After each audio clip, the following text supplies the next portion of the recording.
Assalamualaikum warahmatullahi wabarakatuh. Izin memperkenalkan diri, nama saya Raihan Bainuddin dengan NIM akhir 124. Di sini saya tidak sendiri, saya ditemani dengan rekan-rekan saya. Yang pertama ada Siti Rohani dengan NIM akhir 121. Yang kedua ada Evera Yulianti dengan NIM akhir 122. Yang ketiga ada Pika Paerita dengan NIM akhir 123. Dan yang keempat ada Gasela Maharani dengan NIM akhir 125.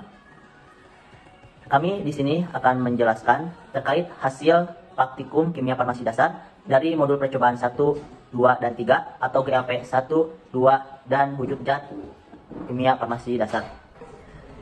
GLP atau Good Laboratory Practice adalah suatu pengorganisasian laboratorium dalam proses pelaksanaan pengujian, fasilitas, tenaga kerja, dan kondisi yang dapat menjamin agar pengujian dapat dilaksanakan, dimonitor, dicatat, dan dilaporkan sesuai standar nasional atau internasional, serta memenuhi persyaratan keselamatan dan kesehatan. GLP terdiri dari seperangkat prinsip yang memberikan kerangka kerja di mana pekerjaan laboratorium direncanakan, dilakukan, dipantau, dilaporkan, dan diarsipkan dengan baik. Diterapkan pada pekerjaan laboratorium yang bersifat non-klinis. GLP tidak disamakan dengan standar keamanan laboratorium, seperti mengenakan jas lab. Tujuan dari GLP memastikan bahwa data yang dikirimkan merupakan cerminan sebenarnya dari hasil yang diperoleh selama pengujian. GLP juga memastikan bahwa data dapat dilacak dan mempromosikan penelitian secara internasional. Untuk Good Laboratorium yang pertama, kita akan membahas tentang pengenalan alat dan bahan. Yang pertama, ada beker glass yang berfungsi sebagai tempat untuk menyimpan dan meletakkan larutan. Beker glass memiliki takaran umum, namun jarang bahkan tidak diperbolehkan untuk menggunakan pengukur suatu zat cair. Yang kedua, yaitu ada Erlenmeyer sebagai wadah untuk mereaksikan suatu zat kimia dalam skala yang cukup besar dan sebagai wadah dalam proses titrasi. Yang ketiga, ada labu ukur yang berfungsi untuk membuat, menyimpan, dan mengencerkan larutan dengan ketelitian yang tinggi. Yang keempat, ada gelas ukur untuk mengukur volume larutan. Yang kelima, ada tabung reaksi sebagai wadah satu atau dua zat yang lain. Yang keenam, ada cawan penguap yang digunakan untuk sebagai wadah untuk mengeringkan suatu zat. Yang ketujuh, ada pipet tetes yang berfungsi untuk meneteskan atau mengambil larutan dengan jumlah yang kecil dari suatu tempat ke tempat yang lain. Yang kedelapan, ada pipet volume untuk menentukan volume larutan. Yang kesembilan, ada batang pengaduk untuk mengocok atau mengaduk suatu larutan. Yang kesepuluh, ada corong pisah untuk memisahkan larutan yang disebabkan oleh massa jenisnya yang berbeda. Yang sebelas, ada buret digunakan untuk titrasi, tapi pada keadaan tertentu dapat pula digunakan untuk mengukur volume suatu larutan. Kedua belas, ada corong. Corong digunakan untuk memasukkan atau memindahkan larutan dari satu tempat ke tempat yang lain. 13, rak tabung reaksi sebagai tempat tabung reaksi. Yang 14, penjepit tabung untuk menjepit tabung reaksi. Ke-15, statif dan klem sebagai penjepit soket pada proses ekstraksi dan sebagai penjepit buret dalam proses titrasi, sekaligus untuk menjepit kondensor pada proses destilasi. Yang ke-16, ada bal pipet untuk menghisap larutan yang akan dari botol larutan. Yang ke-17, ada bunsen untuk membakar zat atau memanaskan larutan.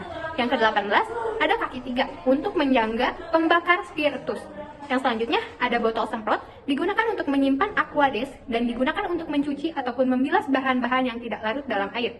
Yang ke-20, ada kawat kasa sebagai alat untuk menahan labu atau beker pada waktu pemanasan menggunakan pemanas spiritus atau pemanas bunsen. Yang ke-21, kertas perkamen sebagai alas timbangan dalam proses penimbangan bahan obat dan jumlah kecil. Yang ke-22 ada kertas saring untuk memisahkan zat padat dari cairan. Yang ke-23 ada plat tetes sebagai tempat untuk mereaksikan suatu zat dengan jumlah kecil. Yang ke-24 ada spatel, alat untuk mengambil zat padat. Yang terakhir ada cawan porselen, mereaksikan zat kimia pada suatu suhu tinggi. Di sini saya akan menjelaskan kembali mengenai simbol bahan kimia berbahaya beserta tindakan saat menghadapinya.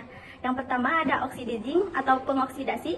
Nama oksidizing lambangnya O, arti bahan kimia bersifat pengoksidasi dapat menyebabkan kebakaran dengan menghasilkan panas saat kontak dengan bahan organik dan bahan produksi.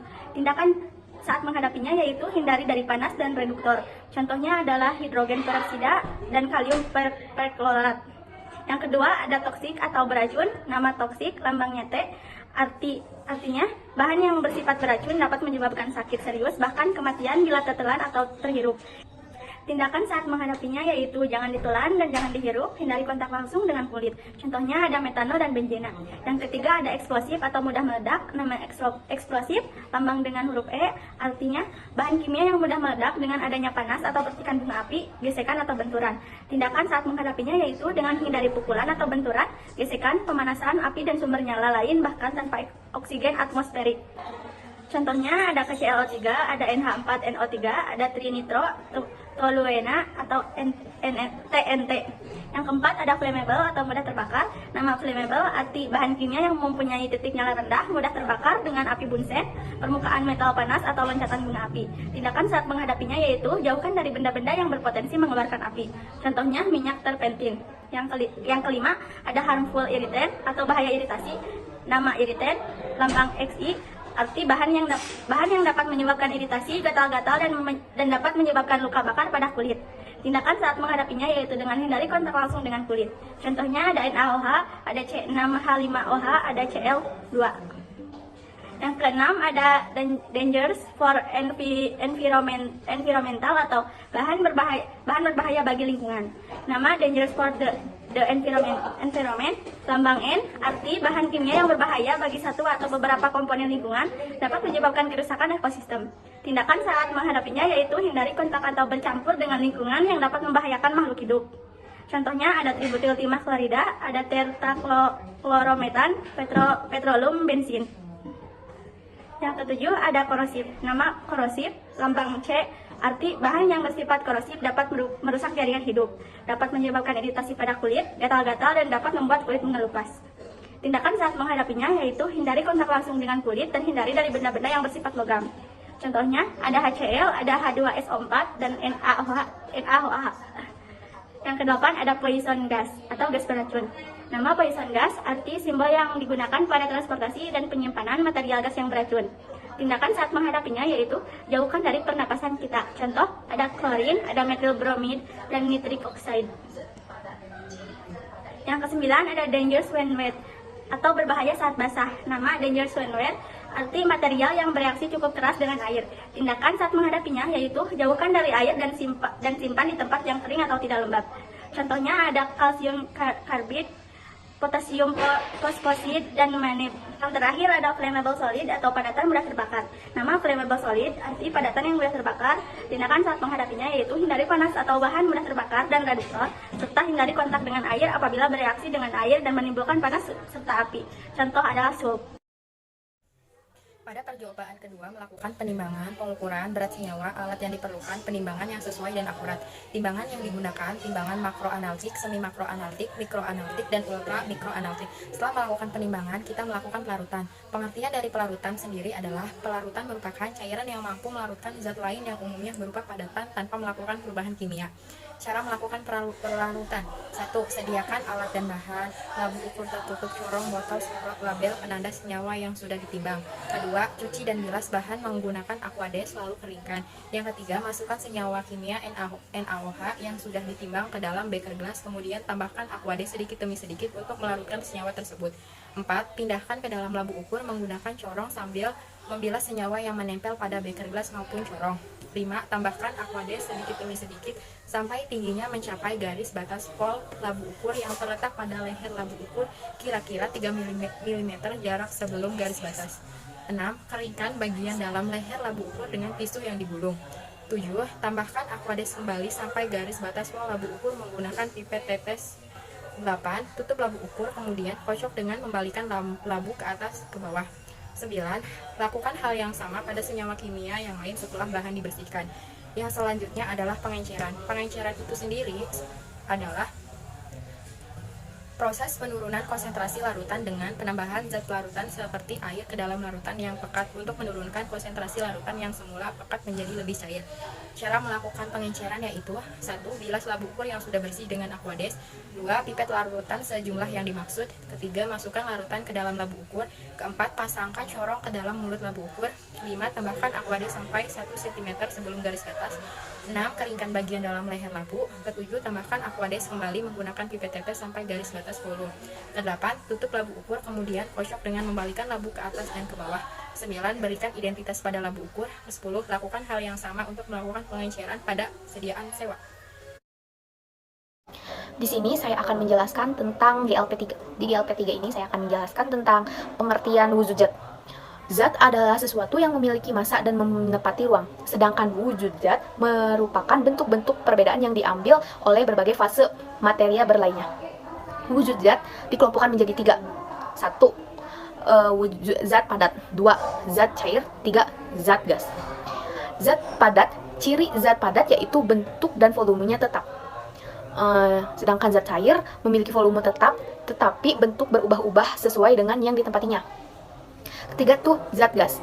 Ciri dari zat gas antara bentuk dan volume berubah sesuai dengan tempatnya. Di sini juga ada pengertian reaksi kimia. Reaksi kimia adalah suatu perubahan dari suatu senyawa atau molekul menjadi senyawa lain atau molekul lain. Setelah saya melaksanakan praktikum percobaan ketiga, saya melakukan reaksi kimia yang mengamati perubahan warna, pengendapan, dan reaksi pembentukan gas reaksi karbon dioksida. Di sini saya akan menjelaskan tentang hasil percobaan di GLP3 ini. Hasil reaksi kimia senyawa ini, senyawa yang dianalisisnya ada amonium hidroksida cairan jernih yang dicampur dengan ferriklorida cairan berwarna jingga. Hasil pengamatannya menghasilkan reaksi kimia berubah warna menjadi kuning. Yang kedua ini ada ferriklorida cairan berwarna jingga dicampur dengan amonium tiosinat cairan tidak berwarna. Hasil pengamatannya menghasilkan reaksi kimia berubah warna menjadi hitam. Yang ketiga ini adalah glycerin cairan jernih tidak berwarna. Kalium dicampur dengan kalium pengamanat cairan berwarna ungu tua. Hasil pengamatannya ini menghasilkan reaksi kimia berupa warna menjadi kecoklatan. Yang keempat ini ada asam asetat cairan jernih tidak berwarna.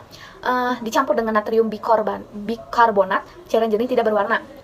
Hasil pengamatannya menghasilkan reaksi kimia yang dihasilkan yaitu gas gelembung. Simpulan dari hasil percobaan GLP1 dan 2 dapat disimpulkan bahwa masing-masing alat laboratorium memiliki prosedur tersendiri sesuai dengan guna dan fungsinya. Peralatan yang digunakan di laboratorium terbagi menjadi 2 bagian, yaitu peralatan gelas dan peralatan non-gelas. Jadi, alat-alat yang ada di laboratorium harus digunakan sebagaimana mestinya. Dan seorang praktikan ketika di dalam laboratorium harus memperhatikan simbol bahaya dan jenis bahaya atau resiko yang ditimbulkan dari senyawa zat kimia dengan mengetahui tindakan yang harus dilakukan saat menghadapinya. Perhitungan bahan harus sesuai agar kelarutan dan pengeceran sesuai dengan volume molekul dan konsentrasi larutan yang sesuai. Dan kesimpulan untuk GLP3, amonium klorida, periklorida, kalium permangat, natrium klorida, kalium heksanoperat, gliserin, asam asetat, amonium hidroksida, natrium bikarbonat, amonium tiosianat adalah senyawa kimia yang dapat larut dalam air, walaupun beda-beda dalam jumlah air yang harus dicampurkan di dalam setiap senyawanya, sehingga senyawa tersebut dapat larut. Amonium klorida cairan jernih ditambah periklorida cairan berwarna jingga, terjadi reaksi kimia sehingga ada perubahan pada warnanya menjadi kuning. Periklorida cairan berwarna jingga ditambah amonium tiosianat tidak berwarna menghasilkan reaksi kimia sehingga terjadi perubahan pada warnanya menjadi hitam. Gliserin cairan jernih tidak berwarna ditambah kalium permanganat berwarna ungu, terjadi reaksi kimia sehingga terjadi perubahan pada warnanya menjadi kecoklatan. Asam asetat cairan jernih ditambah natrium bikarbonat tidak berwarna, terjadi reaksi kimia sehingga menghasilkan gas. Mungkin sekian hasil resum yang dapat kami sampaikan dari kelompok 1. Kurang lebihnya kami mohon maaf. Wabillahi taufiq wal hidayah. Wassalamualaikum warahmatullahi wabarakatuh.